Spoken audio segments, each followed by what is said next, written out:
Well, folks, you know what they say. Teamwork makes the dream work. And dang it, if that ain't just the theme this week on Star Trek Discovery, all is possible. I'm Chris, and with me today are... Ames. Jake. But oh no, our team is not complete, so our dream will not work. Oh well. Our dream isn't going to work because we exist in the year of our Lord 2025. And we are us. We are a good point. We are terrible people. I self-sabotage regularly. So... Yeah.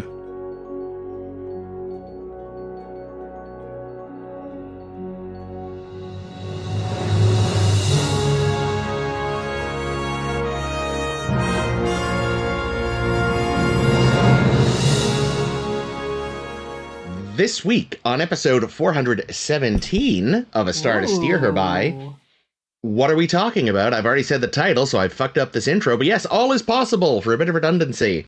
We have two plots around a similar-ish theme on Navarre. And a third plot for fun. Oh, yeah. How did I forget that? That was like the best acted part.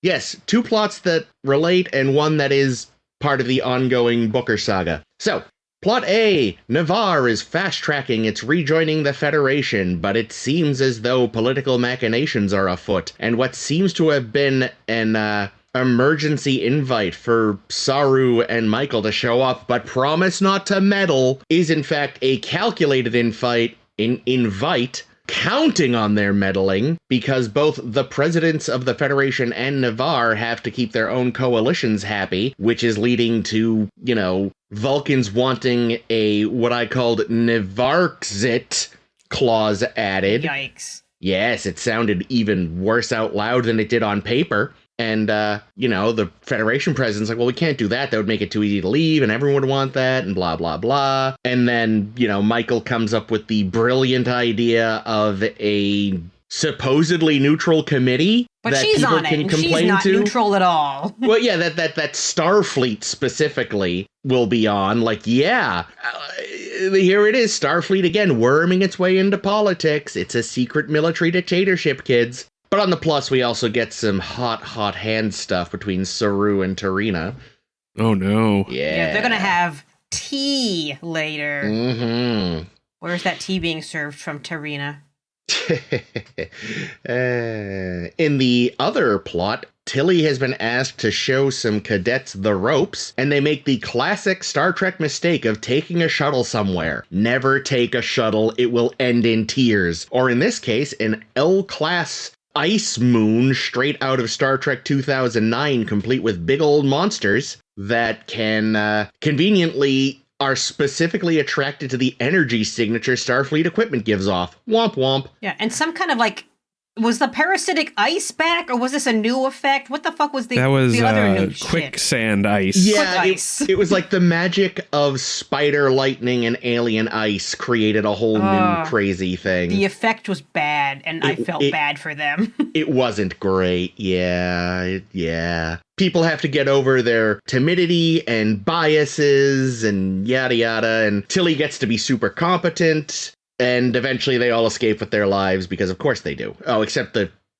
doomed pilot guy who, we knew. And yes, in the C plot, Book continues to try to deal with his mourning by seeing Culber. Nice that he wasn't just magically cured last week like I assumed he was. Yeah. That's good for them. Yeah, well, I had a thought on that, but we'll get to it when we actually talk about it more in depth. But yeah, he's trying to work through his stuff, and Culber basically is brutally honest and being like, yeah, no, it's gonna take time, it's gonna hurt, it's gonna suck.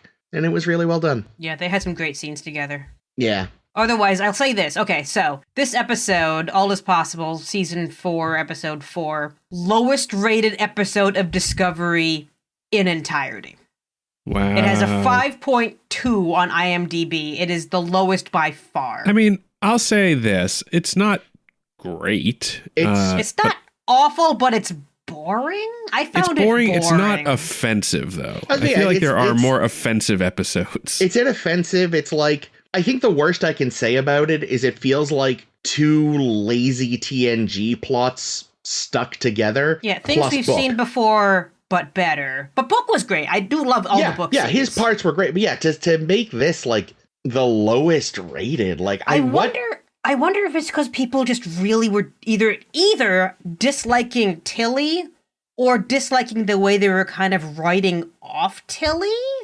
So it was either they don't like Tilly or they like Tilly enough that they didn't want to see her have to leave.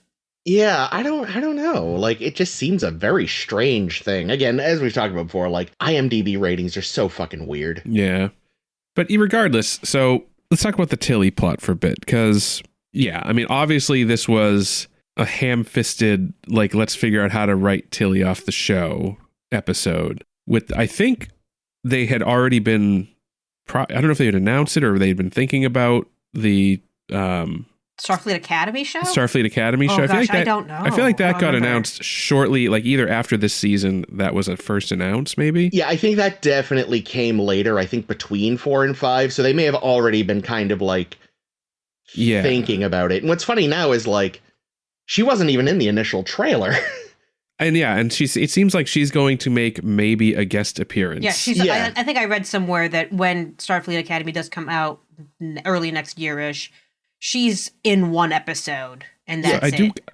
I kind of wonder if, like, the pitch to Mary Weissman was like, yeah, we're going to write you off Discovery, but we're going to give you your own show to headline. Well, yeah, and then that didn't happen. Yeah, it was like, I guess that's the thing I don't remember is whether or not she actually was said to be the headliner, or if, like, we were all just assumed. We were assuming because of this episode. And you know what happens when you assume? You get eaten by that ice monster. Well, wasn't there also... Okay, I'm spoiler kind of alert, but I feel like in the very last episode of the series, they talk about how Tilly was like the president of Starfleet Academy or something. Like there was something that she did that made her a big shot. I think she's still teaching there, but I don't remember... if they say that she's like... Or like she was like the greatest teacher of all time. There was some nonsense like that. I remember there were superlatives thrown about in reference to Tilly at Starfleet Academy. I do feel like the writers may have thought that the Starfleet Academy show was going to be a Tilly led show. Yeah. And like I said, since then, like there's been like a still showing that she shows up. Meanwhile, I think Tig Notaro has been in the trailers and... promotional images more. Mm-hmm. Yeah, it wasn't even mentioned that she was going to be in it. That was like a shock. Picardo shows up in a lot of the ads. Yeah. But to me, it feels like, in a way, kind of using this as maybe a passing of the torch, in a way, from Tilly to Adira. Because I feel like they're replacing their green officer, newer officer.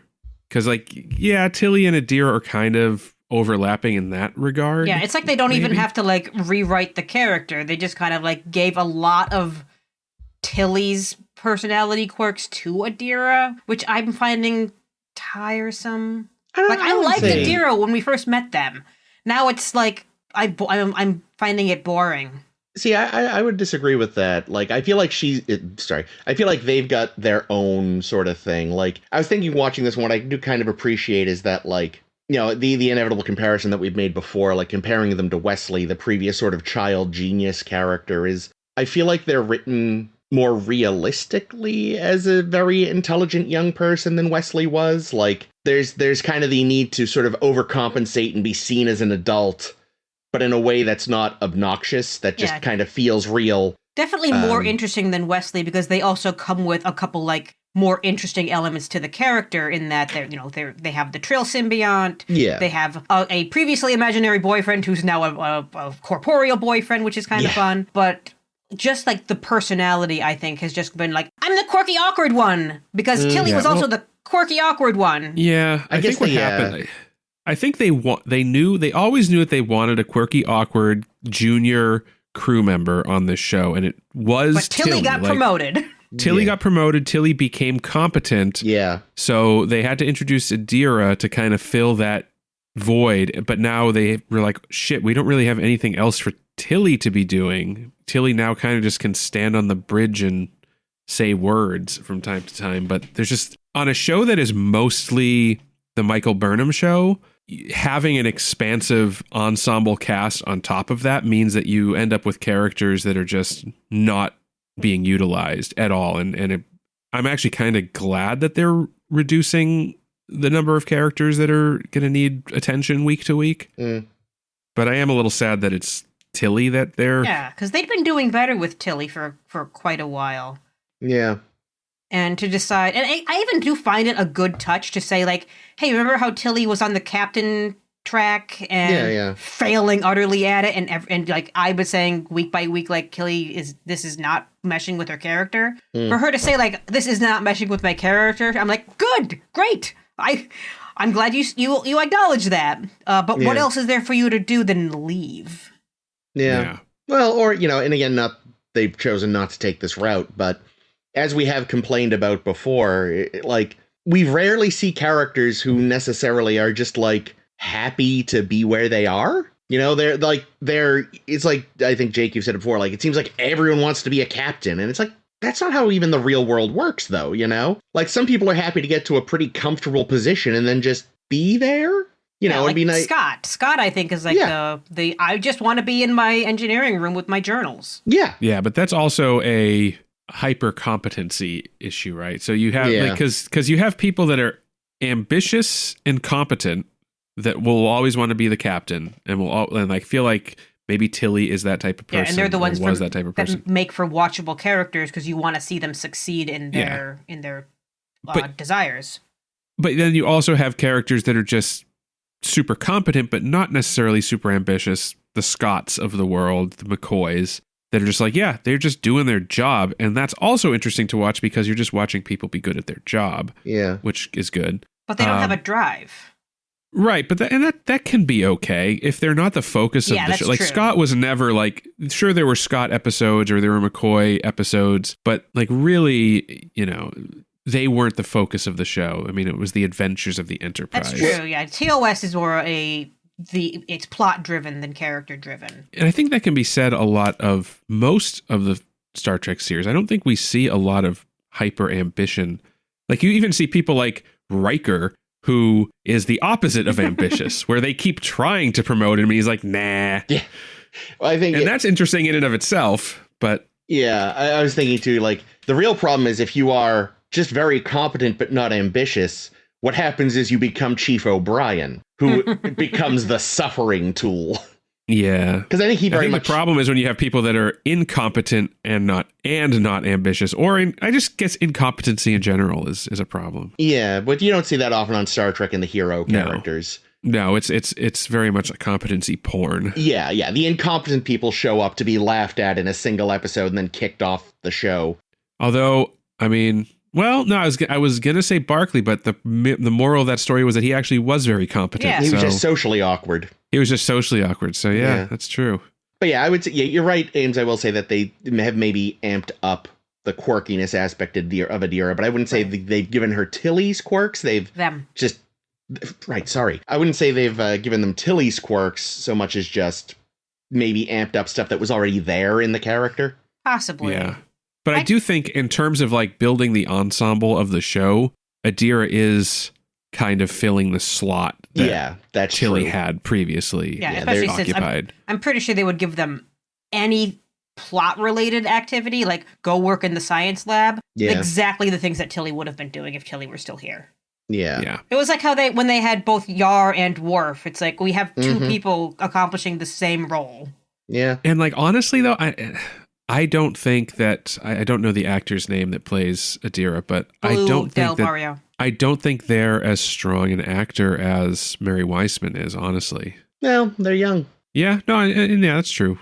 And it's kind of a shame. They fill the role they need to. Like I said, I mean, I believe them as just sort of someone who's a little young, trying to figure things out, maybe overcompensating every so often. Yeah, last season I found that kind of like that nuance in the trying to figure out who they are. That was there. That was good. But now that they've kind of figured out, like, okay, we figured out the Trill thing. I have my memories back. They have a little bit more like settlement on their identity. Now it's more, what is their purpose? And that I don't know if they have an answer for yet. Yeah. Well, I really want to see more out of Gray too, because I really like the Gray Emphatically, character. yes. Gray has only ever talked to Adira. Yeah, and like even they had a brief scene together this week. And even like I think the actor that plays Gray, Ian Alexander, who is good, is pretty strong and elevates Adira's performance. They play very well together. They have good chemistry. Yeah. So I want to see more. I do want to see more of them together, but I also want to see Gray doing other stuff on the ship. If he's going to be on the crew, or I don't know if that's the plan, but I want to see more out of Gray.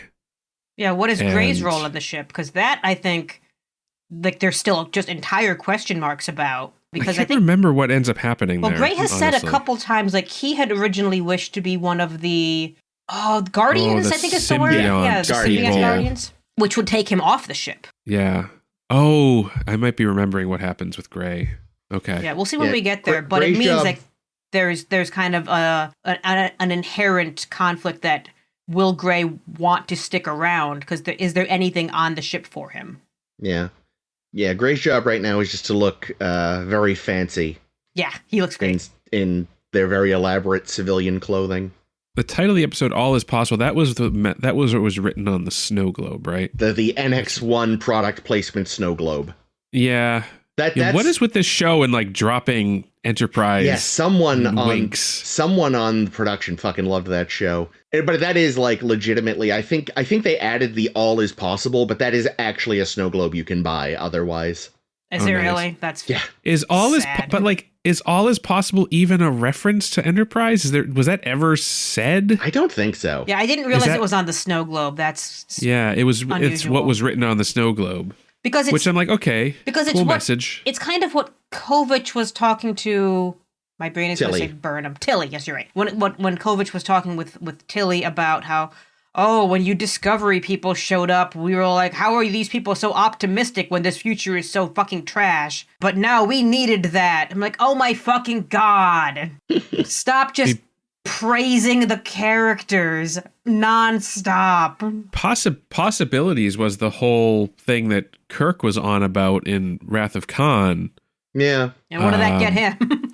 But of course, Tilly wouldn't know about that unless she went and read history. But yeah, that was a Kirk thing. So yeah, the fact that they just wanted to throw in an NX-01 snow globe is like, okay, I get it, but I don't get how it connects with the All Is Possible. But I mean, I guess the problem sort of becomes like, if you assume she'd taken that with her from the 23rd century, it is kind of the most logical one for her to have, because... Wasn't there a previous snow globe that Tilly had too? I don't remember, to be honest. I felt like there was another snow globe that might not even been talked about. I just remember seeing maybe it was the same snow globe. But yeah, in the real world, it would make more sense. Like, we think of like the Enterprise, the 1701 and all that, but of course she was concurrent with it, like at that point the big famous guy is Archer. So it would be a little weird if she had like a Constitution Enterprise snow globe, but that's what I was saying. Like, she wouldn't have, like, I just don't know why it had to be a snow globe at all, but maybe they did set this up by having the snow globe there. She very well may have, yeah.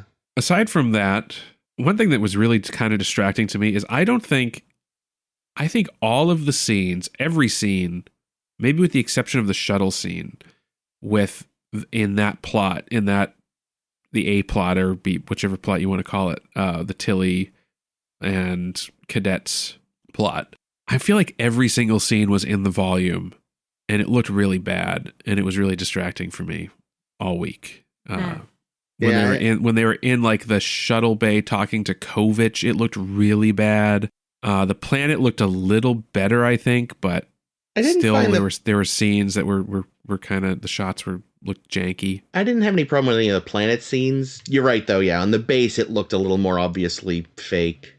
I think it's because they had like background NPCs wandering around that made it look kind of like Uncanny Valley-ish or something. Yeah, that's definitely something I'm less sensitive to, so I don't notice it as much. But you are right in that. Yeah, I think the bay scenes, I think, just aren't. Yeah, those are where I noticed it the most. The planet looked a little better. I think that the technology is just better suited to landscapes.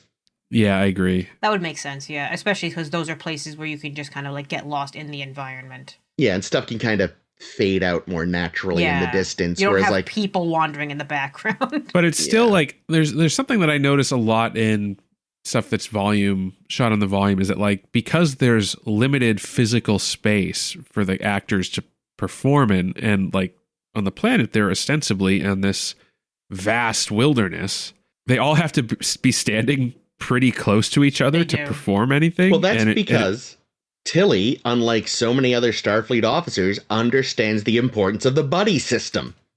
True, except when she's like, I'm gonna go running and attract the monster. Well, that's the Starfleet noble sacrifice impulse. Of Starfleet course. officers are way too eager to noble sacrifice themselves. See, I was distracted for all of our let's meet our new boring ass cadets scenes because they reminded me an awful lot of that Voyager episode we disliked, Good Shepherd. So much in that. It's just like, I don't care about any of these people. You're not showing me who they are at all. You're doing nothing but telling me who they are, which I found utterly like trash writing. I'm delighted you said that because I was going to say this is like a less aggravating version of Good Shepherd. And yet I was still aggravated. I mean, I will take they are nothing, tell, don't show characters over the like please space them all characters from Good Shepherd, especially Bug. I mean, I did feel a little forced, the whole, the Nausicaan hates the... He was a Tellarite. Tellarite. Tellarite, you're right. For whatever reason, I thought he was a Nausicaan the first time I saw this episode. Oh, the really? redesign gives him some Nausicaan-ish qualities. Yeah, I think it's because they changed the eyes. Like the Discovery Tellarites don't have the sunken-in eyes. They just have regular people eyes. Yeah. Anyway, Tellarite. Yeah, the Tellarite didn't like the Orion guy because his family, or I don't remember what his problem was, but yeah. That he told us. He told us his backstory, and you're like, oh no, here's my smallest violin. But then, instead of exploring that and maybe having, the Orion has to save his ass, or he has to save the Orion, like enemy mine. Like enemy mine, and it doesn't have to be an enemy mine. It could be Worf needs to donate blood to a Romulan thing or something. But not that because he says no. Yes. Yeah, something like that, something where someone has to make a moral choice to overcome their prejudice. That would be better for there to be action. They just completely short circuit it by being like, oh, actually, he's a good. He's actually one of the good ones. He's not a bad Orion. His family was campaigning for freedom. Yeah, you know what I don't like about that is that firstly it all just comes from Tilly telling us this shit. So it's not even Tilly learning a new thing. Adira, who apparently also got to read this guy's file. Adira knew this? Okay, Tilly that's starts to tell the story and then has Adira do it instead. So they have both read this kid's file. That's insane. But also, it means that none of this is coming from our Orion friend, who had absolutely no agency the entire episode long. Yeah, it's a show, it's a tell, not show. It's a tell and tell, but don't let the correct character do the telling. Well, but here's the problem. It shouldn't matter, because the Tellarites being racist against an individual, it shouldn't matter who the individual's family was. Yeah. It should matter who this guy is. And he's a good guy. That should have been the mess. And that's what I'm saying. If they had done something where, the Tellarite was in peril and had to be rescued by the Orion or vice versa, and, they overcame the, this generational hatred to learn a valuable lesson about prejudice, maybe that would be better. I don't know. Well, that ties into an issue you see a lot, I think, in media, both about real and fantasy and sci-fi racism, is there always has to be the good one from the oppressive species so that white liberals can feel good about themselves. They can see themselves yes, my father did campaign for the right thing. Yeah, like how Phlox would tell us in, oh God, I forget the name of the episode, but the one where he tells us oh, I was never racist against our rival species, and I told my children not to, but one of them did it anyway, but I'm good. Actually, in Phlox, in that episode's Are you defending defense, Phlox? Oh God, in that episode's defense, he does admit to having taken some of the lessons to heart, but eventually overcoming them. But we never saw it. No. So it's still not perfect, but he didn't go from day dot, I was good. He was okay, yes, I had a shitty period. But this guy is just my dad was some great man and this and that. I was taught from the word go to love everyone. And it's so in a way, they actually did more work with Phlox, which, wow. But again, that's something, you've got to keep the white libs happy. And again, you see that a lot in all sorts of both in media depicting real and fake racism is there has to be good white guy for the self-proclaimed good white people to feel good about themselves about, and then they get to go, I don't have to learn anymore, or realize I can always still improve because this character exists, and therefore I am justified in my actions. I think another, and this is actually even more of a issue because it's actually the same guy, but Jetrel from Voyager, the Metreon Cascade guy that... Yeah. You know, like that's another instance of like somebody from an oppressor species doing, and there being like a moral lesson in characters growing. I don't think anybody grew anything in this episode. And that kind of saddens me a little bit. Yeah, it was mostly us punishing the Tellarite for being racist. Yeah. Yeah, and like, I think it's because it was one of 3 plots. Yeah. Like maybe they should have just let that be the episode so it could breathe, but we don't have a long enough season for that. Well, it's because you can't have an episode without a major Michael Burnham plot on the show. Except they did that one. They did do that one episode. Far From Home? Last season? Season 3, episode 2, where there was very little Burnham. I do love, though, that apparently even with the burn or the disconnect and all this other stuff, Starfleet's reputation as being so completely sociopathic is still well known enough that the Orion dude's first reaction was, this is a holodeck sim, right? You're just traumatizing us in a video game because that's what you fucking psychos do? Yeah, that was look funny. How terrible this volume looks. Yeah, and then our third cadet, I have her name, Val Sasha, non-presence entirely. Yeah, just there to be a third. Yeah. A third person. She was a trained pilot and said the cave idea kind of made sense. Oh, she did. She discounted it at first because she didn't like the Orion either. Yeah. Because she was also racist, but less racist. I think she was, I don't know. I don't think, she doesn't like because he was smug, maybe. But there was this one line where he was kind of smug, but he didn't otherwise act arrogant, so, yeah. Yeah, they were bouncing around ideas in a crisis. What are you supposed to be doing? Do we think that this was meant as kind of a backdoor pilot for Starfleet Academy? It's possible. Yeah, I don't know any of the stats. Like Memory Alpha, I don't know if they have all their details and like child pages somewhere else, but the episode pages themselves have like nothing. Nothing but the actual plot. But yeah, this line again, like it's mid at best, but it's nothing yes, obviously there's criticisms, but as a piece for like Tilly to do stuff, it's fine. It's reasonable. She's good. Yeah. It's always fun to see competent Tilly. Yeah. I mean, nothing from those scenes really stuck out to me as great.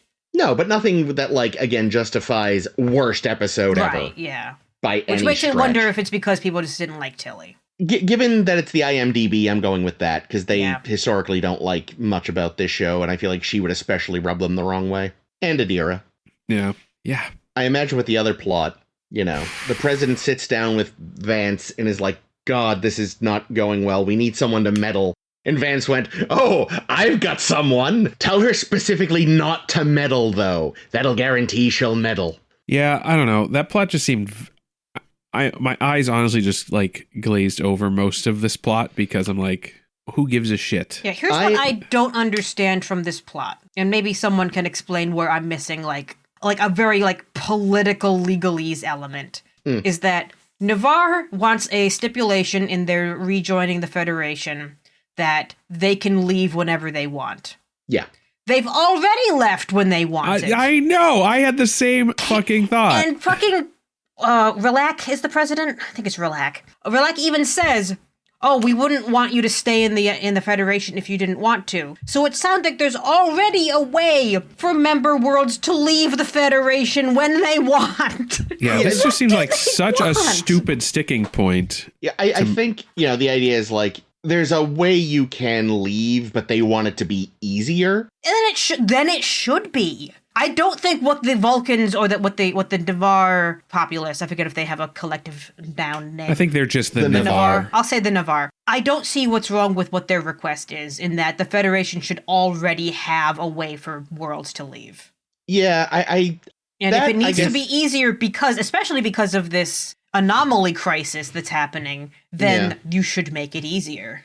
That didn't strike me as too, like, odd, just because, like, wrangling over the difference between, like, being able to leave and being able to leave a little easier is the exact kind of ticky-tacky little bullshit that politics does get hung up on a lot. Yeah, and Vulcan specifically, I bet, would get hung up on. But and it's especially, something that, how has this not come up before, this signing kind of thing? Arg and shit. Well, yeah, she mentioned that this came specifically from the, like, douchebag Vulcan purist division, who apparently she needs as part of her coalition. So, like, all the explanations made sense to me. Again, why it came so late, I don't know. It could be there was a recent power shift we don't know about. But none of that struck me as too weird, because politics, again, even in the real world, is a bunch of fucking bullshit and last-minute wrangling. And it sometimes took me the fuck out of this episode. Oh, yeah, no, so you didn't... I was fine with it. I also feel like sometimes saving something till the absolute last minute is also just a tactic people use. Oh, yeah, it's like how in Congress they tack things onto bills. Yeah, at it's the like, last all right, second, because no one will read the whole thing. Yeah, it's like, we've got you very happy, you think everything's great, so you're ready to sign, so hey, here's a last-minute thing that you're just gonna take because, fuck, you're so close, you might as well. But then the Federation kind of calls their bluff, and then, whoops, you no longer have Medicare. Yeah, so, yeah, honestly, that felt upsettingly realistic. I think the only thing I was disappointed in was that just the resolution did feel a little like this was the best the writers could come up with, and it's like making Michael a cabinet member or whatever she did. Well, making this little like civilian but not oversight board. You know, it's like, great, they're supposed to be, you know, an independent board, which I get it. Like, they're not part of the Federation government, but theoretically they're all going to be Federation citizens. Right. Like, unless you're bringing in people from outside the Federation for them to talk to, like, I don't know that I would. Which would make no sense. Yeah. Why would they care? Would the Vulcan extremists or whatever be okay with that? You know, like, if they should have a seat in this cabinet. Yeah. Cabinet's the wrong one. What am I looking for? They called it a committee, I think. Committee. That's better. But also, like, Vulcan's got to do something about these fucking far-right douchebags. They're the worst. I did appreciate that giant Romulan shoulder shirt was back. Oh God, I hated those.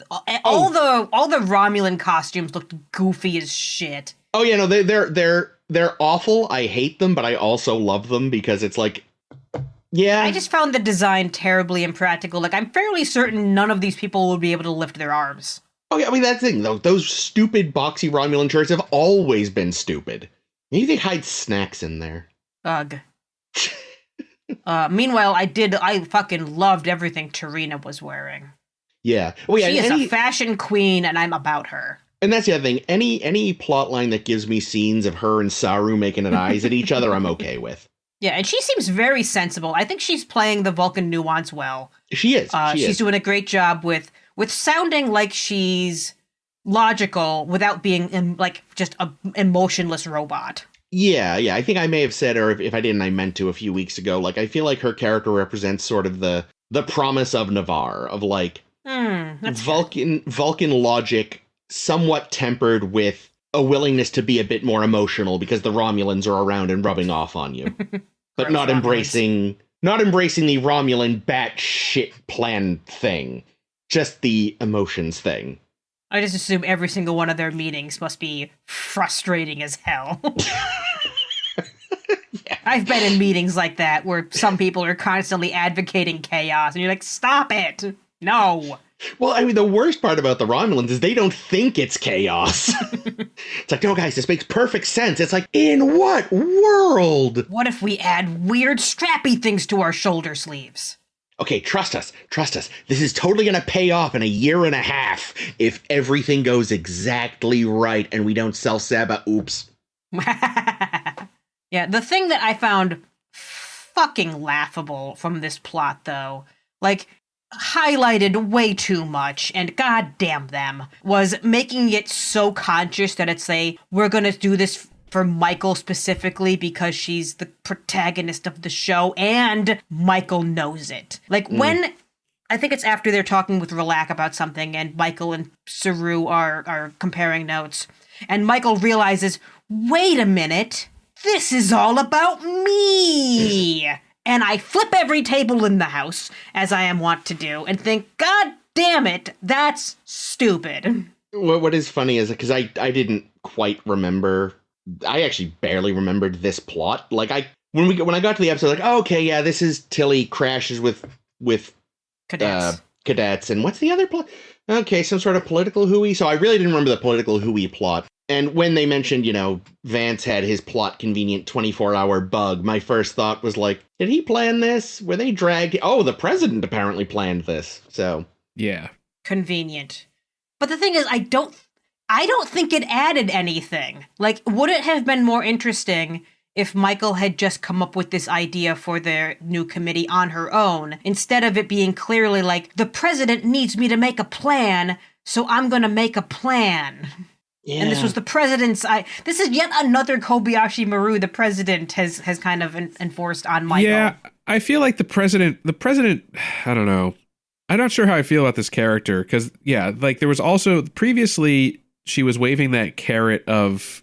Oh, I was evaluating you to captain this new super ship, and you failed. Like, there was that plot previously. But I'm also going to let you go after this co-op Molot member, and now I'm going to, like, specifically get you into the room with these diplomats, and... You know what it is? It's so clear that it's just because Michael's the main character. It's like the president just mostly, to me, seems like a foil for Michael right now. Like, she's not a villain, she's not an adversary, but she's an obstacle in a lot of ways that Michael has to kind of deal with or impress. But she's an obstacle that keeps, like, giving her the ways to get around her. Oh yeah, that's what's so funny about it. Okay, I've got a theory. Entirely knowingly. Like, I know you have to get over this ramp of fire, so here, or over this ring of fire, so here's a ramp. I've got it. You know what it is? She's part Cardassian, right? Trace back far enough, she's related to Garrick, and she just can't help but find a Starfleet officer to fixate on and fuck with. The one thing, so I know that they made the character part Cardassian, part Bajoran, and maybe I think she's also part human. Yeah. So they made the character an amalgamation of these three groups, which, previously had, obviously, Beef. Bajorans and Cardassians had significant beef. But these are like established races with their own established, like, characteristics. Yeah. Cardassians behave a certain way, Bajorans behave a certain way, and we've seen a lot of these. They didn't really give the character of the president any of the traits, or I don't know. It's just like they made her they chose to make her this way just to be like, oh look, we're in the future, and like these previously adversarial parties are now so much that they're banging and making babies. Although we've seen tons of Bajoran Cardassian hybrids just from Gul Dukat alone. That's in reality, if she is descended from anyone, it's Gul Dukat. Gul Dukat is like the fucking Genghis Khan of Bajor.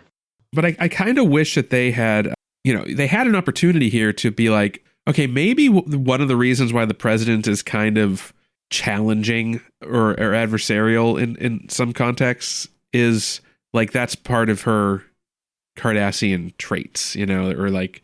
Well, I just wish she seemed at all like any of the species that she's supposed to be, and not just another human lady. That's where you wind up with a sort of uncomfortable place in Star Trek of like, on the one hand, it's progressive, but on the other hand, it does fall into the trap of like sci-fi cultures have one personality. Yeah, but they kind of do, and like Star Trek has bought into that. Yeah, no, I know. Entire existence. But I could see them trying maybe now to avoid that more consciously if they can. I think what it comes down to is they just wrote her as a politician. Yeah. And they only know human politicians. Yeah. I don't know. I just wish she was. It seems like her being an alien is somewhat lost. Yeah, it doesn't matter, like you said. It's just to be like, it's this idea of like, hey, look, we've got people are fucking more freely now. So here's my question. She's got human, Cardassian, Bajoran. If, say, her descendants later say fuck a Klingon and then a Romulan, does a potato person pop out eventually? Like, if you get enough of the genes back together, do you get eventually a they just person? Turn into changelings. That's how the founders started. Yeah. Actually, come to think of it, now, the Tellarite character not very Tellarite-ish. I was expecting more obstinance. He was very obstinate. He was a dick. Only toward the Orion. Yeah. The Orion, who he thought was an oppressor. He also didn't want to do any of Tilly's plan. Well, who would?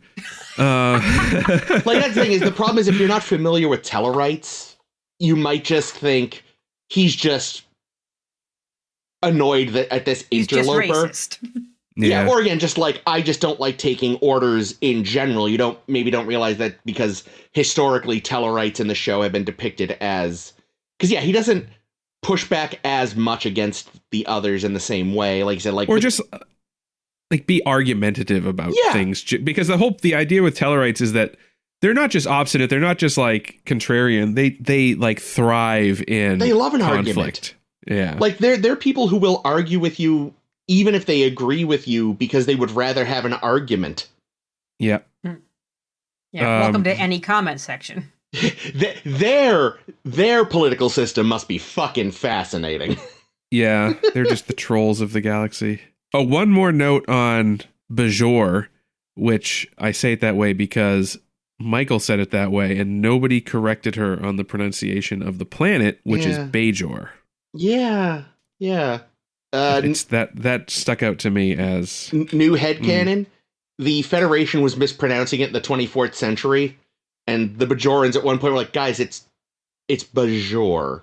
And everyone's like, oh, really? It's Bajor is how the Cardassians pronounced it. Thanks. See, my headcanon is, it is Bajor, but they weren't aware of Bajor in the 22nd century. Third, but yes. Yeah, 23rd century, whenever Burnham was around. So she just learned about it recently, but only read it on the screen and didn't know how to pronounce it. There we go. Michael says Bajor and says Bajor, and she's, don't correct me. It sickens me. Book? Yeah. Book. Yeah, book. The last of 3 plots. Poor old... And possibly the more interesting one. I don't know. Poor old book. What I was thinking, I think what I liked about this is if you take this as sort of a metaphorical thing, his mind meld with Tarina could almost be seen as a pharmaceutical approach to mental health, and it's almost like saying that on its own isn't necessarily enough. You still need to talk to people. You still need to work through things. Because, a lot of folks will have both psychiatric medications, but still have mental health appointments and talks. And again, as we talk about the show wanting to try to be better about mental health, I think it's nice to have it just be the mind meld didn't just magically fix everything. It gave him a bit of a reprieve. It took off some of the pressure, but it didn't, magic wand him. He's still struggling. He's still working. He still has to talk to people. He still has to open up to people. And again, I think that's a good message to try to get across. Yeah, and all of his scenes with Culber, I thought, were spot on in him still processing this. And I did love Culber's let's try another way. And he pulls out this, let's make a Quajan mandala kind of a thing. Yeah. And Book, in just pure grief, lashing out and saying, this isn't, the real thing. The real thing doesn't exist anymore. And you can see Culber in his mind being exactly. Yeah, that was exactly totally why his I'm making plan. you do this. And I love that for them. Culber ends up looking really... compassionate but intelligent in how he's doing this work, even though he's also a medical doctor because he's a little bit of everything. But fuck it, I love him. It's kind of like the shock treatment thing from Voyager, but actually done well. Which was the shock treatment thing? When Chakotay dragged that B'Elanna kind of shock, not like an electric shock. Sorry, emotional shock. Yes. It's I'm going to make you confront it. I'm going to purposely set up a pale imitation thing so that you have this kind of, you say out loud, you have this sort of breakthrough kind of moment. Yeah. Yeah, but it was acted well. It made the two of them have a great dynamic because you almost forget that Culber has all of this trauma as well because it hasn't come up in a little while, which is maybe a problem. But it when he mentions at the end, what's going on in my head? Oh gosh, a lot of stuff. I'm still not ready to talk about my stuff. Yeah. And you don't want to talk about it with your patient, really. But he's also his friend. So maybe they leave this room, go over to that bar, then they talk about it. Yeah, that's they're becoming friends, which is super, super cute. Yeah. What's interesting is I actually looked up the standing funeral thing. And now this, I will admit, is based on 20 minutes on Google, so this could be based in a much older tradition I'm not aware of and that the internet didn't tell me about. But from what I saw, standing funerals are, in our world, actually quite a new thing. Okay. See, I wrote in my notes, like, this embalm the dead and put them in a pose and then go to the ceremony with them there. Sounds insane. But I watched the Jessie Gender review of this episode, and she mentions, like, which is based on a real thing, and I'm like, pause! What? Yeah, so I looked it up, because I was thinking maybe it's sort of an older tradition that, like, maybe got wiped out by, or nearly wiped out by colonialism or something like that, and it's kind of making a comeback. But again, this is not at all a scholarly deep dive. This was Google. But as far as I read, this seems to be a relatively new thing, at least in, sort of the West and probably elsewhere, but I don't know. The article didn't get into it. That seems to start in 2008. Oh, wow. It originates in Puerto Rico. Oh, wow. And so it's really interesting to me to see them take something that is in the real world really quite new for us, but having it be like still a thing, and he says even in the 23rd century where he was at the time, like it wasn't super common even by then. But the idea that this kind of new idea in the real world would still exist in the 23rd century, I think was really interesting. Yeah, or has evolved in some way, I'm sure, as well. Yeah, well, and it's like, it's from what I read, like, when people started doing it, there was a lot of like, it sounds haunted housey. There's a lot of puritanical pearl clutching. Some funeral homes refused to do it. There was a whole thing. The Puerto Rican legislature like looked into it and was like, I mean, we think it's weird, but it's actually not illegal. And they've not moved to make it illegal. And again, it doesn't sound like it's huge, but it's common enough that, yeah, it's a real thing. And they've done all sorts of stuff, and you can, some people just kind of stood in a corner being posed that way. Some people are just sitting. They've got like, I'm curious belongings nearby. How not easy, but how utterly how complicated the process is. Like, is it a big pain in the ass to do, and is it wonky? Because if it's wonky, it could be potentially like a disservice to your lost loved one. I mean, the photos I saw, they all looked pretty good. And also, I think the other thing, too, is it does sound like in every case it has been the, like, documented wish of the deceased. Oh, it would definitely have to be. It's not just something the family is like, we're going to do this. Like, so, I mean, it sounds like there's a lot of strictures around it. But yes, it does sound like they do have to use a different embalming technique and stuff. So, yeah, it probably is more complicated, probably more expensive because of that. And then you have to, I don't know, like, I imagine getting them into the casket at the end of the day is going to involve a whole extra thing. But yeah, no, it is a real thing. Do not want. Yeah. Don't do that to me, Jake. Straight into a volcano. That's an instruction. Great. That might require certain permits. That might be hard to get. So please have a backup plan. I will go to a volcano at the right time. He's dead, Jim. Like that episode of Futurama. Oh, one other thing I found that I mentioned in my notes that came a little bit out of nowhere, and I don't know how I feel about it just being like on the sly included in this episode, is just we decided we're going to wrap up what happened with Javini in a line. Yeah. So last week, Javini, our Co-op Malat friend, who did a bunch of murdering, and someone, it must be Tarina. Tarina just mentions to Michael, oh, by the way, Javini, this is what's happening to her. And she's going to, like, apologize to the family and whatever else. Here's the thing. Did we need this? I didn't care. I was satisfied with the way they left it off last week. Me too. So it was strange, but I don't know. It was a weird thing. It felt like it came out of absolute nowhere when no one asked. No. No one was asking about this, even Michael. She was thinking about it, though, loudly. Yeah, maybe Tarina picked up on it with their Vulcan brain. Random thing, actually, I noticed in the credits this week.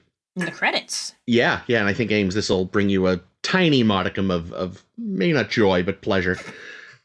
I realized, like the Discovery crew, we know that like all the like 23rd century standbys, they got all these awards and promotions and stuff because of stuff they've done and then jumping to the future and saving the galaxy and all this. So they're all like fucking commanders now. Except I noticed in the credits, Linus is still just a lieutenant junior grade. He's not even a full lieutenant. Fuck he that is guy. one step. He's like a half step above ensign. And I thought, I hope he was a full lieutenant and then got down, knocked down for his transporter shenanigans. Yeah. Oh, and there was another one of his people at the negotiations, I noticed. Yeah, I bet that guy's nicer. I bet that guy would be likable. I don't know. He was the one the president kept kind of eyeing, so he seemed to be the one that was on her ass. Maybe they're fucking. Oh. Yeah, could be. Oh, they're definitely going to have a potato baby. I mean, we know that human physiology and Linus and physiology is at least somewhat compatible because Georgiou and Linus. Oh my god, they were definitely doing things. He relaxed on her hot rock. Oofda. I would like the idea that maybe because she does have some Cardassian in her, that the president does occasionally chill out on a hot rock. I want to chill on a hot rock. They must, right? Because that's what Garrick liked to do. Yeah, having said as soon as I said that, I was like, actually, if you had it at a not scalding temperature, I bet laying on like a slightly inclined, very smooth rock. It's like going to a sauna. Yeah, I bet. If you have like a nice rock with a contour for your back to just lay on. Yeah, it's probably not bad. But yes, I imagine the idea is Cardassians can handle a much higher heat than we could. Mm-hmm. Like, human lays on a Cardassian bed and they burst into flames. Do you think Linus has a big heat lamp in the ceiling of his quarters? Like a terrarium? So. I hope so. Yeah, with like a mesh over the top that someone keeps pulling up and dropping bugs into. A mesh at the top so he doesn't climb out. Linus! We're turning Linus into Kif. Yes. Oh, hey, Kif's in Futurama. You know what's in Futurama? Robots. Damn right. Yeah, we brought up Kif last week because Kif was one of our favorite aliens. Fucking love Kif. But this week for our blogtivity, we're going to shift to our favorite artificial life forms, which include robots and androids and like artificial intelligences like holograms or computer programs that might have personalities, of which there are myriad because, of course, there are. Yeah. So I want to start us off with a good robot. So I had a question. Just in the more artificial life form thing, I brought this chap up a few weeks ago. Would Frankenstein count as an artificial life form, or is he more of a zombie? Who? Frankenstein's monster. Oh. No, he's more of a zombie, I think, because he's got a human brain, right? Yeah, and he's made of, like, pre-existing parts. Like, he wasn't... Yeah, I don't think the intelligence is artificial. I think the body is artificial. Yeah, that's kind of what I was... Yeah, because... I was thinking of this because one thing I would say definitely does, however, count as an artificial life form but isn't obviously one at first flush would be the replicants from Blade Runner. Oh, yeah, definitely. Because they're like... there are a lot of good ones. Yeah, well, I put Roy Batty specifically on my list. Yeah, well, he's the my favorite. Roy Batty's great. Yeah, but like he's... Rachel... Because I was thinking that, like, is it the impression you get from the movie is that they kind of grow all the parts and then stitch them together. So there is an almost Frankenstein-y element there. But again, like you said, they had to make a whole new brain for them, I think. Yeah, whereas like Frank is kind of a pre-existing and had, at least in the movie, I don't think this comes up in the book, but like, well, yeah, because in the novel, eventually he's able to learn. And in the movies, the only reason he remains all like monstery the whole time is because they put the wrong brain in him. Yeah. So yeah, Frankenstein normal is his own thing. But yeah, replicants are definitely, I think, artificial life forms. Replicants are good, yeah. And Roy Batty is like a great example, but also just because I do really enjoy Blade Runner 2049. I think Kay is a really cool a really cool robot guy, and Joy, who's his little friend. Oh, his his I little really VR like girl. the character of Joy because she's so interesting just in how much agency she has and how much agency she learns she has, and that's fascinating. Yeah. Yeah, let's see if I have one from kind of a similar category that I'll bring up, and that's Bishop. Yeah, from Aliens. Oh, right. Yeah, he's the man. He's a good one. And they know from much the better off than Ash, because fuck Ash. Ash, a piece of shit. Fuck that guy. They didn't know Ash was a robot, right? But they knew Bishop was. Yes. Yeah, Bishop was known to be right from the off, whereas Ash was like a spy. Yeah, and then Ripley learned a little later, like, wait a minute, Bishop's a robot? No! But everyone else knew, yes. So I've realized one could make a top 3. This will not be my top 3, but one could make a top 3 with a single actor for artificial life forms. Oh. Because our boy, Alan Tudyk, was the main robot in iRobot. Not a very good movie, but he was probably good. K2SO. Yep. And most recently, he was Superman robot number 4 in the new Superman movie, and he is a delight. Oh. And there's a great moment with him that I shall not spoil if you haven't seen the film, but those who have seen the film know exactly what I'm talking about. Well, it's more for the audience listening. Do see it if you haven't and are into superhero stuff. Alan Tudyk is a joy. Fun. I mean, I would like to put, he was on my list, K2SO. Oh, yeah, K2's fucking great. Yeah, who from Star Wars isn't on your list? Because there's a ton of good Star Wars robots. I did not put C-3PO on my list because I do not like that character. He's a whiny bitch. R2-D2 is on my list because R2 is the man. I couldn't remember, and I didn't look up the name of the robot that was Lando Calrissian's that poor girlfriend. L337? I don't remember. She was awesome. And I think she lives on in the computer of the Millennium Falcon. Which seems really unfortunate for her because her whole thing was wanting her autonomy. That sucks for her. And actually, the one from the Fallen Order video game there. The little guy. He's a delight. He's cute. Yeah. I can't remember his name, but yeah, he's cute. Is he more of a delight than BB-8? Because who doesn't love BB-8? BB-8's really fucking good. They're both delightful in their own way. What? Yeah, and there's just so many IG-88 robots. in The Mandalorian is a compelling character because he also has more depth than you realize. If Caitlin was here, I'm sure she would want to bring up her boys, the Gonk droids. The Gonks. I got a picture of some Gonks when we were in Florida. So nice. Share that send that to Caitlin. Love a Gonk. Literally just... There were no free roaming Gonks in Star Wars land, which really disappointed me. I'm sure some days there might be. Maybe we just there at a time when they weren't walking around. I mean, wearing a mascot costume in Florida must suck in general. I figure those are droids. The Gonks could just be RC things, I bet. They're tricky because they're bipedal, and that's still dodgy. But they don't have to go far. They have a handler. Boston Dynamics things. I don't know. Oh, it is crazy. I'll try to find it. Disney actually did make some actual, nowhere near as limber as they are in the game, but they did make real versions of the droid from Fallen Order that can kind of walk around a little. So you have to show me a picture because I want to see what you guys are referring to. Yeah. He's just a little bipedal thing. You've seen me play this game. You'll probably recognize. I might, but it's not coming to my mind. He's Cal Kestis' shoulder buddy. Yeah, he hangs out on the main character's shoulder. Oh, I do know the one you're talking about. Yes, that is a good robot. Okay, yes. I can't remember his name. It's maybe 1B or B1, or I'm thinking of BB-8. We'll look him up later. Yeah, there's another good one in Andor, whose name I forget, but he's so cute. He loves Andor so much. He's like a little sweet puppy. Can't remember his name either. It wasn't a good movie by any stretch, but I know Caitlin had a fondness for Dio from... Oh, yeah. Dio's cute. From Rise of Skywalker? Skywalker, yeah. Terrible movie. Was that delightful was that droid. The little mono-wheel droid. Yeah, he's cute. Yep, he was cool. Voiced by J.J. Abrams. Was he? That's funny. Yep, we mentioned this. Yeah, I'd forgotten because, again, terrible fucking movie. Good droid, terrible though. movie. Dio was cute. Yeah, very. Anybody else... Star Wars? What about General Grievance? No, he's a cyborg. Oh, is he? Oh, right, because he has human lungs for some reason. And brain. Yeah. He's an alien who was nearly... They've Robocopped him, basically. Most of him was destroyed in a shuttle accident or something, and he's sort of an early concept of Vader.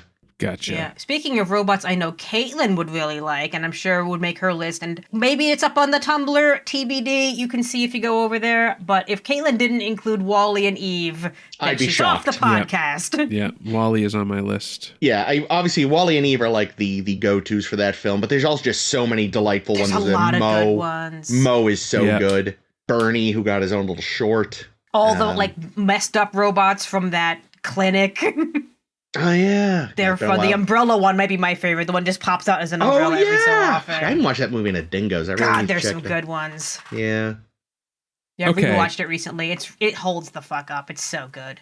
So, speaking of Pixar, I had this thought, and I wasn't would you count, because they're not robots, but they are intelligent and they are artificial. All the so toys? They are, is it all the toys from That's Toy insane. Stories? Are they artificial life forms? Oh my god, they have to be. Right?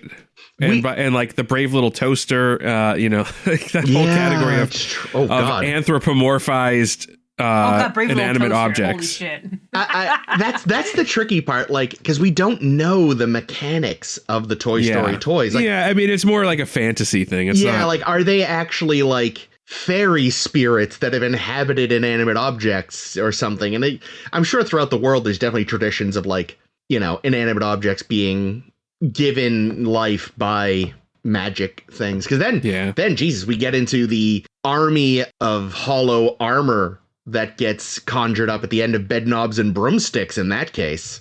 I don't know it. So I don't think I would. I actually don't think I would end up counting Toy Story. But it's good case. I wanted to bring it up as like a thinking about this. Yeah. Like, Yeah, that. That opens up. That's an episode in of itself. You could spend a whole episode just debating what they are, I think. Write a blog post. It'll be a good one. Related tangentially to Wall-E, though, because I think he owes at least some of his design language to Johnny Five from Short Circuit. Johnny Five, J5 is alive. Yep.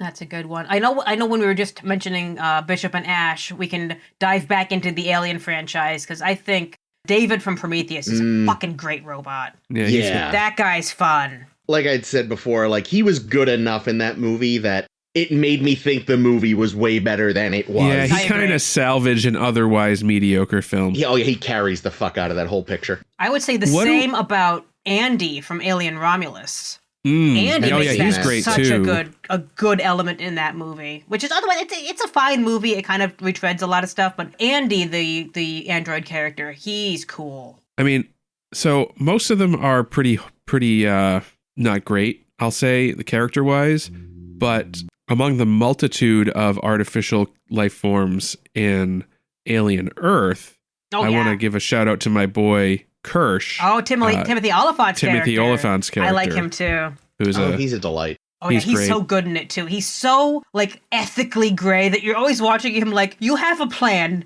I don't know what it is and who it benefits, but I'm gonna watch you do it. Yeah.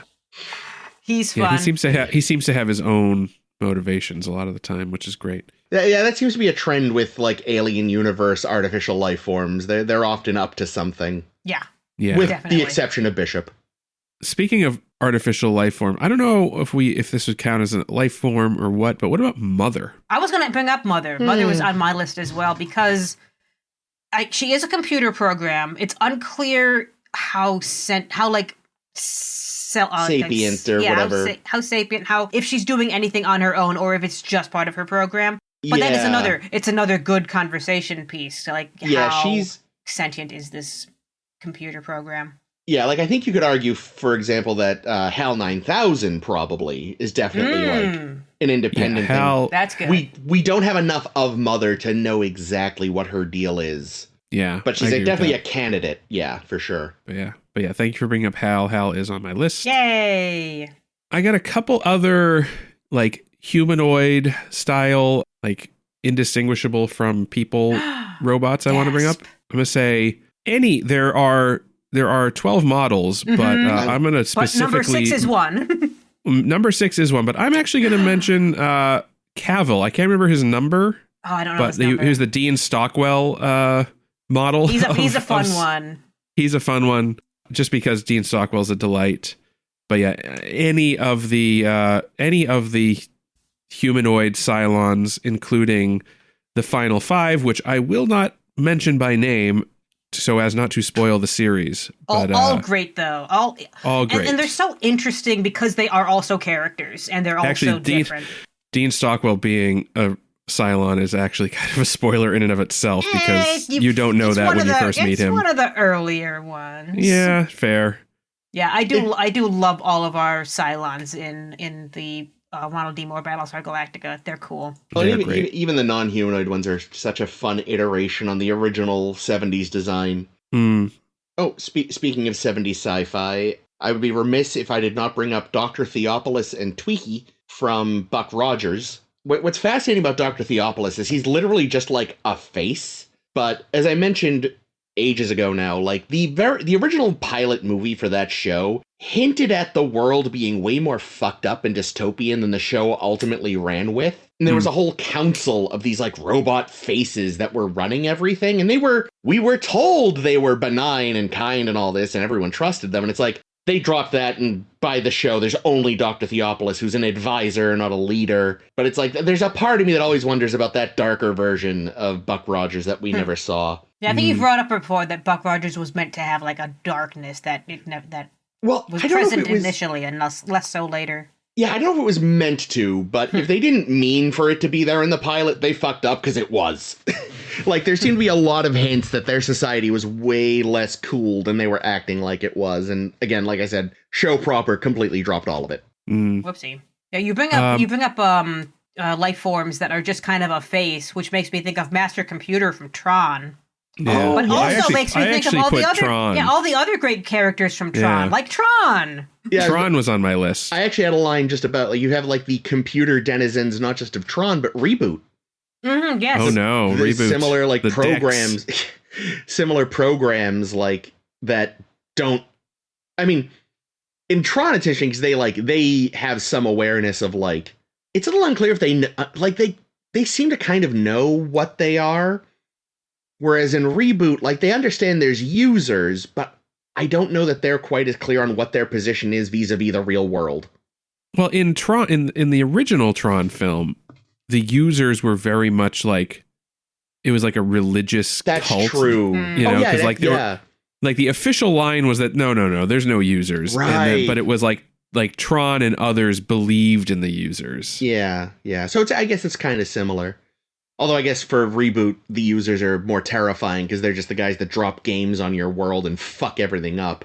Does that also make us count like Wreck-It Ralph and all the video game characters? Yeah, they would definitely. Or is Wreck-It Ralph more in the Toy Story category? I don't know. Interesting.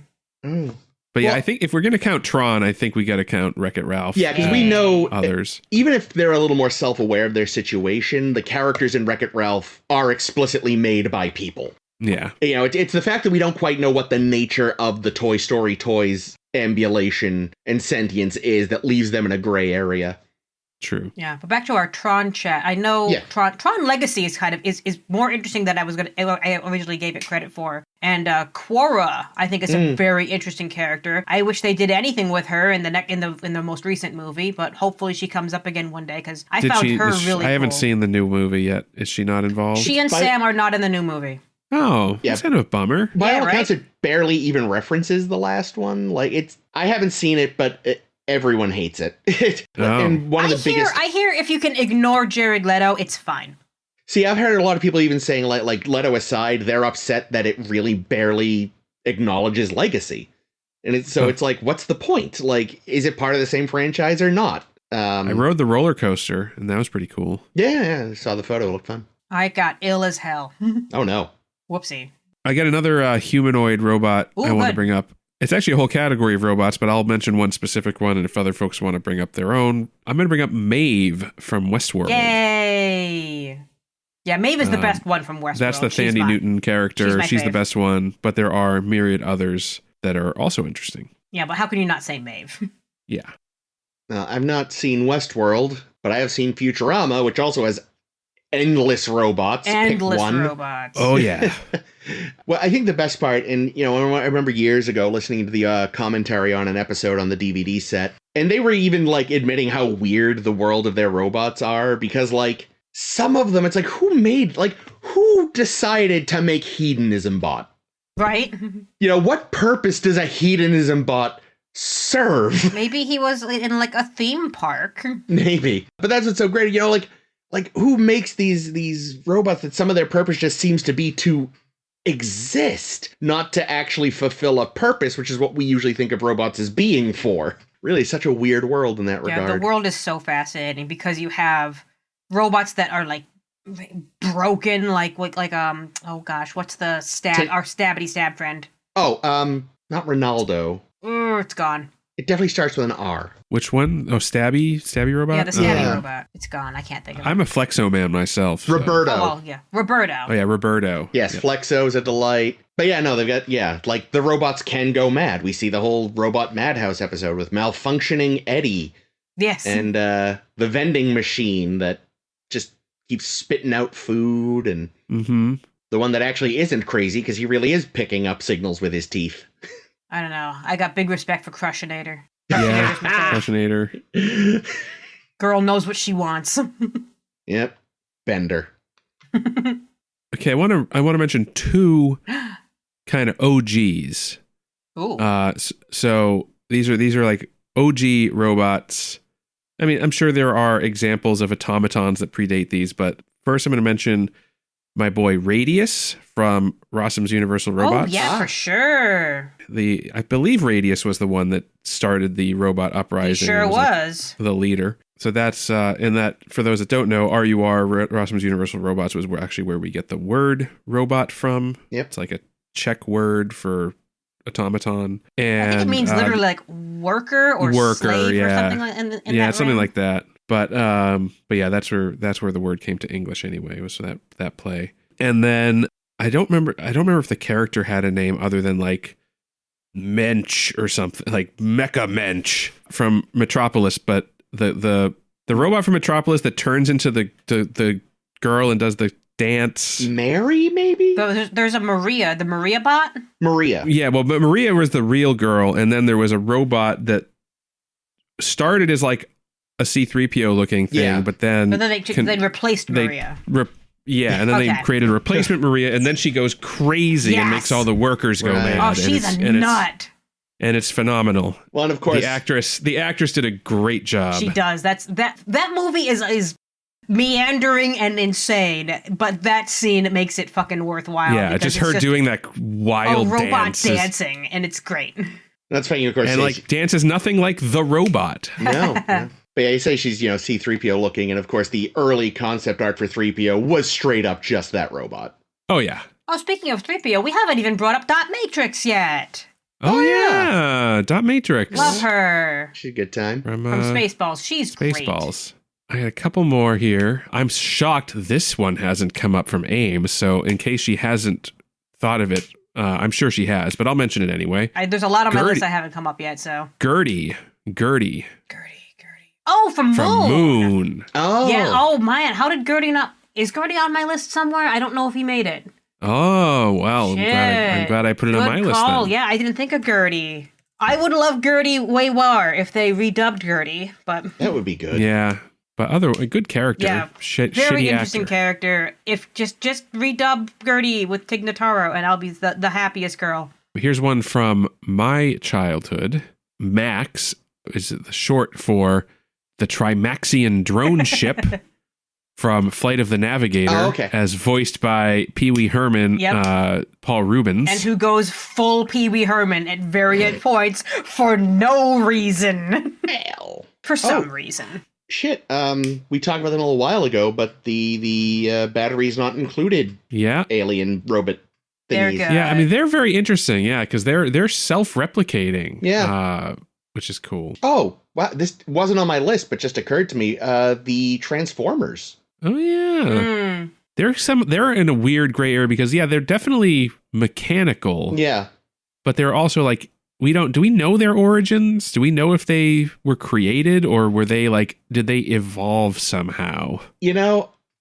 I've not gone deep into it, but I once accidentally brushed up against the World of Transformers lore, and it gets fucking deep. Oh, I bet it does. We just did the ride at Universal Studios, and there was so much happening. It's like, I don't follow any of the plot. I'm just enjoying Optimus Prime telling us we saved the universe. Thanks.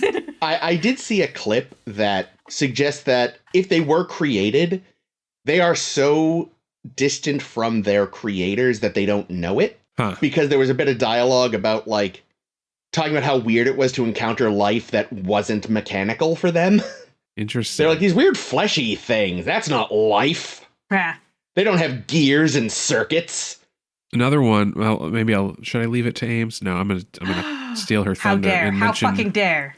Mention the DRDs, and in particular, DRDs. DRDs. 1812. I love 1812. What are the DRDs? The DRDs are the little mouse bots that repair Moya every so often. Yes, I never remember their name. Yeah, they're super cute. They become pivotal later in the seasons. And, beautiful. And 1812 in particular, who is Crichton's best friend, is just so fun, and I love him to death. The one that I don't want you stealing my thunder on, Jake, is at the tippy top of my list, because right now I'm reading the Murderbot Diaries, which are great, because Jake and I watched the first season of the show, which is also great. It's already out? It's been out for a while now. Oh, I see. I'd heard they were making it. I bought the first book ages ago, but haven't gotten around to reading it yet. Yeah, so the first season is the first book. Okay. And it's interesting because the books are just from Murderbot's point of view.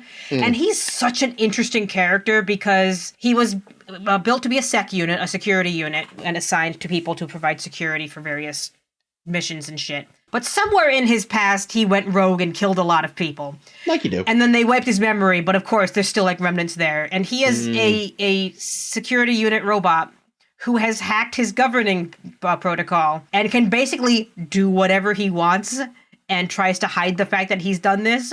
Oh, wow. But he's so riddled with anxiety that he just decides never to do wrong. And I love like his interaction with all the humans. It's so cute. I love his interaction with in book 2 with his new frenemy Art, who's also my favorite. But yeah, I bought a bunch of the books just now because Jake and I watched the first season of the show, and it gets better and better and better. So yeah, highly recommend.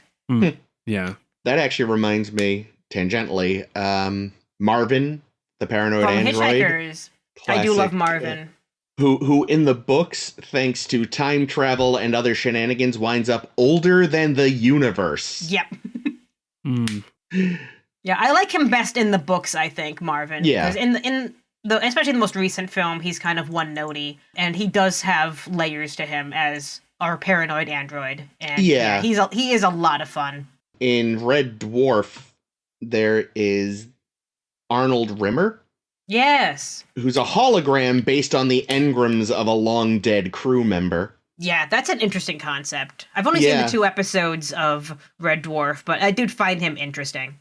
There is eventually a full-on android guy as well, but he's from later seasons I haven't seen yet, so I don't know much about him. What is fun is Picardo and Rimmer's actor have been at cons together and done photos. I've seen those. They're very funny. Picardo is a delight. One more piece of literature I want to mention. Yep. And that's Am from I Have No Mouth, But I Must Scream. That's who was psycho. A nightmare. Oh, he is fucked up. That story's fucked up. It's also fucked up.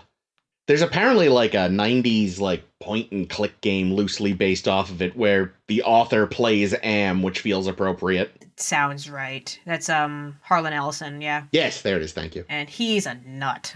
Yeah. I have so many left to go through. Yeah, I got a bunch too. I'll rattle off a few. Good.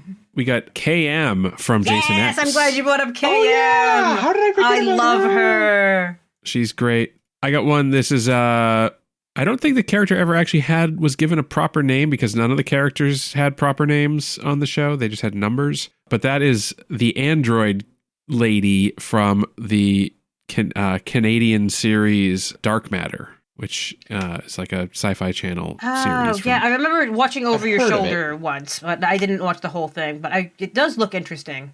It's very interesting, and she's very cool. She's very good. There's another more recent show also called Dark Matter, which makes it very confusing. Oh, maybe I'm thinking of that. This is the 2010s Canadian Sci-Fi Channel show. And then these characters did have names. I think they were, maybe they were just called Mother and Father from the series Raised by Wolves. Oh, Raised by Wolves. Yeah, that show's so fucked up. It's a fucking weird show. And I love both Mother and Father. They're such different characters, and they have such different takes on the world. Yes, I recommend that show. It's sad I'm that so sad it just ends. It just they like canceled it after 2 seasons, and they pulled it off of HBO Max. Bastards. So I don't even know if there's any place to watch it. Was it legally right based now. on a book or anything? Can I get the book series? I think it was just Ridley Scott being insane. Right. That does track. It was just Ridley Scott being Ridley Scott. Yeah. Or he might have even just been a producer on it. I don't know if he wrote it or created it. But anyway, it was a very good show. It was weird as all hell. So weird. The weirdest show. But worth watching for sure if you can find it. I don't think it is available on HBO Max anymore. Sad face. I know Chris isn't a big fan of this movie, but I do like this character, and that's Gigolo Joe from AI. Oh, he is the only good part of that movie. Of course, because it's Jude Law being Jude Law. Yeah, no, he's amazing. Yeah. Fuck that movie, though. What about Agent Smith? I'd had Agent Smith on my list. Yeah. He's one that fascinating. Starts out pretty one note, and even though the movie's kind of turned into shit, just like his maniacal laugh in the third movie when he like levels up or what, I don't even remember what happened to him, but when he like broke out of the Matrix or something, I don't fucking remember. I haven't seen the sequels in so long. I just know he kind of becomes his own rogue element or something. Yeah, he just goes basically nuts. And can't remember the actor's name. Hugo Weaving. Hugo Weaving. Yeah. Great, appropriately great job. Is the voice of Megatron in the like Michael Bay Transformers films. Oh, fun. Yeah. There's also Joaquin Phoenix's girlfriend from the film Her. Oh, yes, Samantha. I remember really liking that. I did like that a lot. Yeah, that's really good. We're living in a world where, again, people kind of missed the point of the not Agony Matrix. What's that fucking meme? Now, of course, I can't get the name right. The Torment Nexus. I know the one you're talking about. Yeah, the Torment Nexus. People are fucking falling for chatbots. Yeah. Was it that was ScarJo, right? Wasn't it I believe the voice so, of Samantha? Yeah. And another great movie, Spike Jonze film. Very fascinating as like a thought piece. Yeah. Almost like I in the same kind of bucket as that, I would put, I believe her name is Ava from Ex Machina. Oh, Ex Machina. Yeah. Still have to see that. Yeah. Oh, it's really good. No, I know. I just really good. And even though like the twists aren't that twisty, it's so well acted because it's almost like a bottle episode. Like it's all one set. Yeah. And very simple in concept, but it escalates so well. Yeah. That's a pretty good movie. It's Alex Garland who has done a bunch of really interesting sci-fi films. Like what else? Well, so he was the writer behind a bunch of those Danny Boyle hits, like 28 Days Later, Sunshine. And then he's kind of been directing, and I want to say Civil War. Oh, wow. Civil War was good. It was good. It wasn't sci-fi, but it was also it's also brutal, so be careful. But I think my favorite recent Alex Garland product was the limited television series Devs. Mm-hmm. Which is a real sci-fi show, mindfucky, very good. Yeah, that was fascinating. A couple more I want to bring up kind of in this like weird movie place that we're in. Tars from Interstellar fucking blew my mind. That's that just kind because of... Because he walks so stupid. He's a walking box. And every time Tars or one of the other walking box robots was on screen, and it's like, our world is so desolate of stuff, and we're dying of hunger all the time. But we have these super advanced robots. It's like your priorities are in the wrong place. That tracks for humanity. Yes, absolutely. Yeah. How about the T-800 from Terminator 2? Absolutely. Oh, yeah. He's a good friend. Unlike other Terminators, who are less a good friend, but just as interesting an artificial life form. From the world of video games, there's many, so I will keep it short. In the Nier Automata series the Nier series, there's Nier Automata, which has the androids versus the robots. Fair. The androids are fighting on behalf of absent humans. The robots are fighting on behalf of absent aliens. They're murdering each other because they're programmed to, and each one thinks the other is a mindless mass of machines. It's very funny. And then Mass Effect. Mass Effect has the Geth, which are really quite interesting. I won't get into the deep lore, but there's some fascinating stuff about them. They're kind of a hive mind, but they can work independently. And we eventually get to team up with one named Legion. Mm-hmm. And then the main enemies, the Reapers, are crazy robot cuttlefish from space. Neat. And then there's Edie as well. Edie I saw reference to online somewhere, but I don't know Mass Effect terribly well. Yeah. What about Edward Scissorhands? I don't know the movie, so I can't tell you. Oh. Where's the brain from? That's the he might be a Frankenstein. That's what I don't know. Again. Yeah, that might be a Frankenstein because he is Vincent Price is like he does create him. Yeah. But we don't really know if he's an artificial intelligence or if he has like he's a human brain. Like he's either a Frankenstein or a replicant, but I don't know which. Yeah. Oh, I got another video game. Yeah. Oh. GLaDOS from Portal. Oh my god, yes, holy shit. Yeah. And fuck all the delightful Wheatley. Yeah, the personality spheres, the adventure sphere. He's a great one. They're all very good.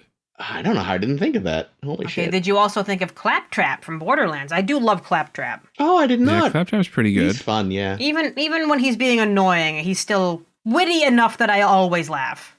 Yeah. You can't help but feel bad for the poor little shit. Yeah, pretty much. What about...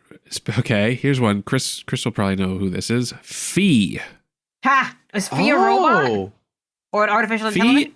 Fee does seem to be some kind of artificial intelligence. She seems to be an AI, yeah. I think she is. She's the AI. For those that don't know, she's the AI that lives in Link's sword from The Legend of Zelda. Yeah. Specifically from Skyward Sword. But they make reference. She's like referenced elsewhere, I feel like, since then. Her sound effect apparently does show up in both Breath of the Wild and Tears of the Kingdom. Yeah. So, yeah, she's been acknowledged since. Yeah, and as far as we know, she is like a robot character. She seems to be, happens to live in a sword. Yeah. Well, it's not too far of a stretch because apparently one of the early ideas they kind of abandoned for, I want to say Link to the Past, was that there actually he was going to jump between like a more sci-fi world and his fantasy world. Huh. So I think it's fair to say that, like I mentioned this previously, but like you could argue that the whole Legend of Zelda is some sort of deeply like so far after some kind of technological apocalypse that they don't realize there was ever a technological world. Well, that's kind of how the setup for Breath of the Wild is that like the Sheikah were these kind of like super advanced I guess robot builders. They started to finally actually acknowledge it more blatantly. But before that, it was a little... It's like, they always kind of hinted at it, then Fee happened in Skyward Sword, and then they kind of committed even more with the new games. Yeah, and like Skyward Sword, there also were just like straight up robots in one of the worlds. Yeah. What about Kit? Oh, I meant to bring him up. Yeah. Yeah, from Knight Rider. Yeah, definitely. That's a good one. There's actually one I've been waiting for Ames to bring up because I feel like when you first mentioned we were going to be doing robots, you said it off air. Okay. Gur. Oh, I said who? Oh, Gur. Gur is one of the remaining ones on my list I wanted to hit. Oh, well, I can cut this out and you can say it if you'd like. No, it's fine. All right, I'll keep all this in then. Say something about Gur. I love Gur. Gur. I'm going to sing the Doom song now. Doom, doom, doom, doom, doom. Doom, doom, doom, doom, doom, doom, the end. Yeah, Gur is such a weird, he's for the kids, and yet he's still always insane, so he's funny. Yeah. Oh, he's great. I find him very funny. He's good. They use him just enough. Ziggy from Quantum Leap. I don't know. Oh, we never really... Yeah, like Ziggy seems to might just be a very smart computer. I always kind of forget that that's not just fucking... Like, I forget that Dean Stockwell. Yeah, that's Al, right? Or something? Yeah. Al is Dean Stockwell, but he's a person. Yes, yeah. But I always forget that Ziggy's like his little... Ziggy's like his little piss. I forget he's got like a PDA thing. Yeah, Ziggy's the PDA, but Ziggy seems to be very smart, but it's unclear if Ziggy's like a character as much as just like a database. I mean... But it has a cute name, so I'll throw it out there. I think that from what little I've seen, like, I feel like Ziggy is probably intelligent enough to be an AI, because he seems to know, like, can fork out what needs to be done to fix the timeline, which feels like, is probably... There might be a certain amount of thought happening there. I have just a couple that haven't come up yet. I am surprised ED209 hasn't come up. Oh, there we go. It's funny, I was thinking, like, everything I was thinking of from RoboCop was a cyborg. I completely forgot about ED209. ED209 is so fun. ED209 is just such a crappy robot. He's hilariously crappy, yeah. His shittiness gets stuck on some stairs. It's funny. It has a tantrum. Oh, boy. I also really do love Baymax from Big Hero 6. I want to snuggle that thing so much. Yeah, he's a delight. I saw a ton of him around Disney, and it's like, aw, snuggle that. Nice.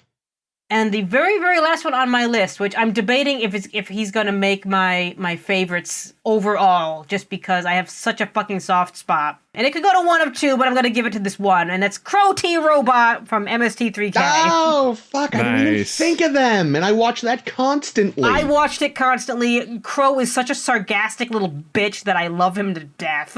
Yeah, no, like literally, if I just don't want to think, there's like just a running YouTube channel that is just streaming episodes constantly. So I literally at least once a day watch at least some Mystery Science Theater. I do not know how I didn't think of them. Yeah, they were literally like one of the first things I put on this list when I was creating the list, like ages ago. Did we has anybody mentioned K9 yet? Oh, no. Shit, that's right. Yeah, K9. What's K9 from? K9 is Doctor Who's robot dog. Ah, okay. Yep.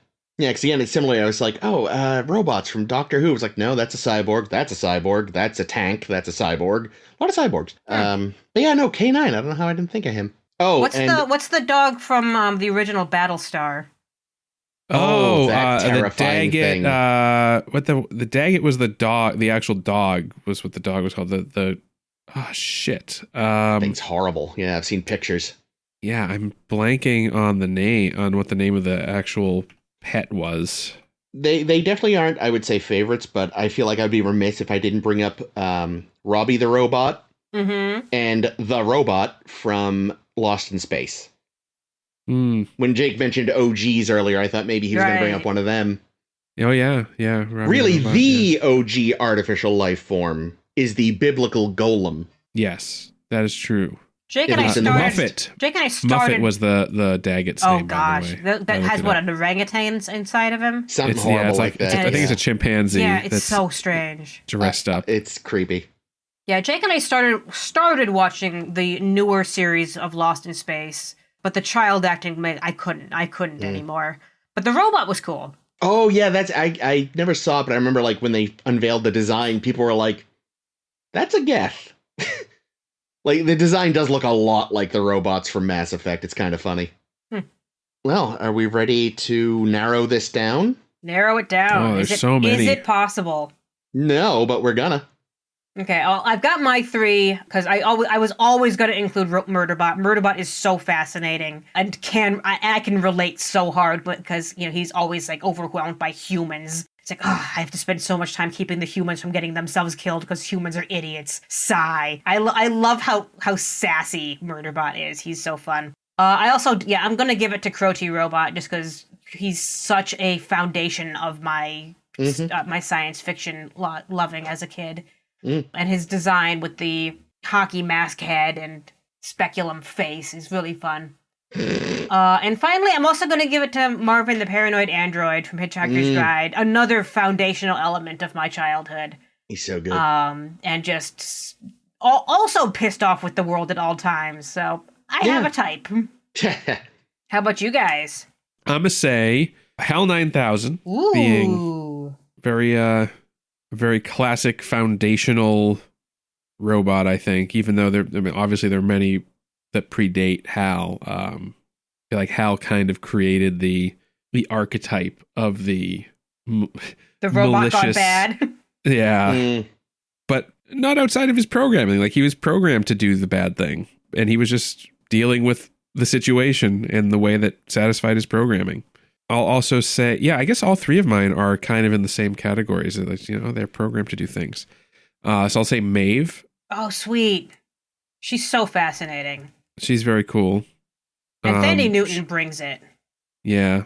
And Maeve really exceeds her programming. Like, that's kind of her whole thing. Yeah, definitely my favorite of the robot characters from Westworld. And then for 3, it's coin flip. I'm gonna say Bishop. Bishop's cool. I'm gonna say Bishop. He's a good guy. He's a good guy. Yeah, well, I am gonna say Roy Batty. I expected you to. He's good. Roy was on the other side of that coin I flipped. That's fair. I kind of figured, yeah. Oh, there's so many great options, but I'm gonna say K2SO. Oh god, there's ones I want for nostalgia's sake. There's ones I want because I feel like they just should, but I have to be honest, and I've gotta say Mo from WALL-E. Yes! Yay. And I'm sure Caitlin will have put WALL-E on her list. So yeah, we'll try to get Caitlin's answers separately and put them up on the blog so you can see who Caitlin would have picked if she had any other ideas for favorite artificial life forms. Because yeah, the list is very long and they're all so unique and different from each other. Yeah. This is a fun list. One I just thought of that we should have added on the list, but wouldn't make my tops, but that is worth calling out is Whopper. WOPR. From War Games. Oh shit, yeah. Good point. Gotta rewatch War Games. War Games is what did Whopper stand for? I gotta look it up. World overseeing... like War Operations something. War Operation Plan Response. That works. But he was also called Joshua after his creator's dead son, I think. Oh. If I'm remembering the movie correctly. Yeah, check out that movie. Watch that, because it is interesting. But yeah, and there are, we have barely scraped the surface, I feel like, on fictional artificial life forms. So if you can think of any on your own, tell us about it on our Facebook or on our Tumblr, SSHB Podcast, or at Blue Sky, also SSHB Podcast. We would love to hear from you. If you want to hear more from us, you can subscribe to our podcast, which you will find on Spotify, Apple, and anywhere else, as well as at our home on the web at SoundCloud. Mm-hmm. SoundCloud. You've learned that saying it slowly is how it comes out correctly. It does help. It does help.